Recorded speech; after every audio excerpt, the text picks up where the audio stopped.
Doamna Maria ne spune așa: bun, am 57 de ani, glicozilata 16,5, glicemia 400-500, insulină de 3 ori pe zi.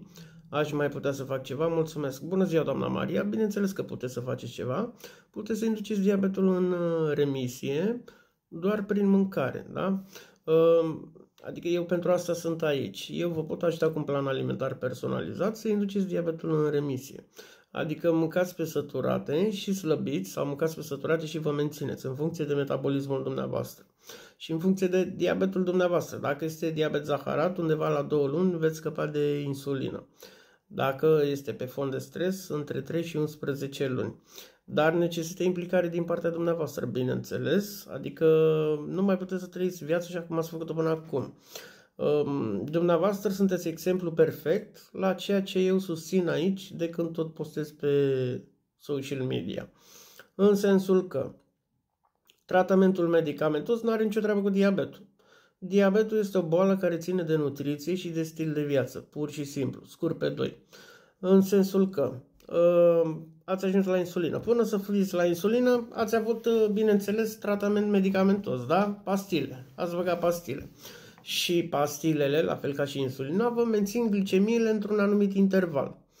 La pastile când ați fost, prima dată, ați avut o pastilă sau 2 pastile, da?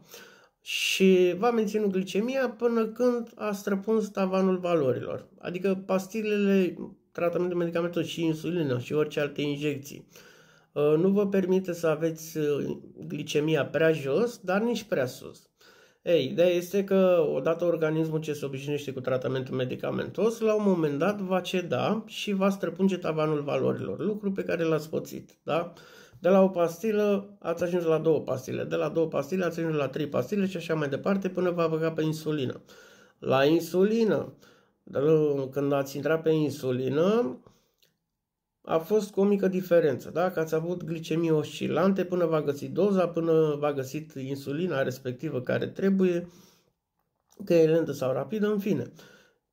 Când v-a găsit doza care trebuie, să luăm un exemplu, nu știu, v-ați făcut 6 unități, da?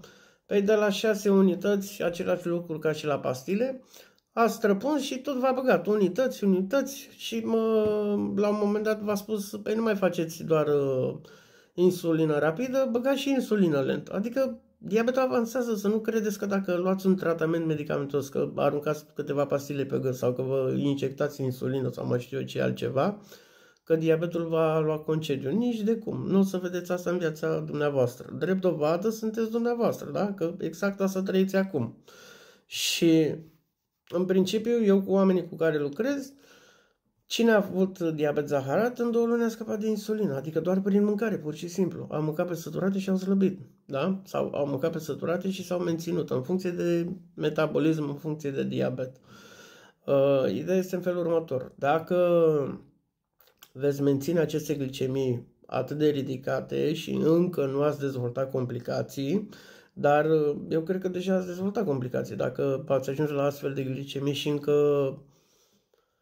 le mențineți acolo cu insulină, e destul de nasol. Adică cred că deja ați dezvoltat complicații, da?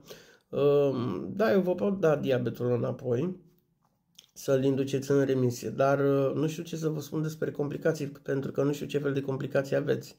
La complicații nu prea pot să le dau înapoi, adică din păcate, în funcție și cât de avansate sunt, da? Că, din păcate, diabetul acționează, chiar dacă luați insulină, nu contează. Puteți să luați și de 10 ori pe zi insulină, da? Diabetul tot avansează.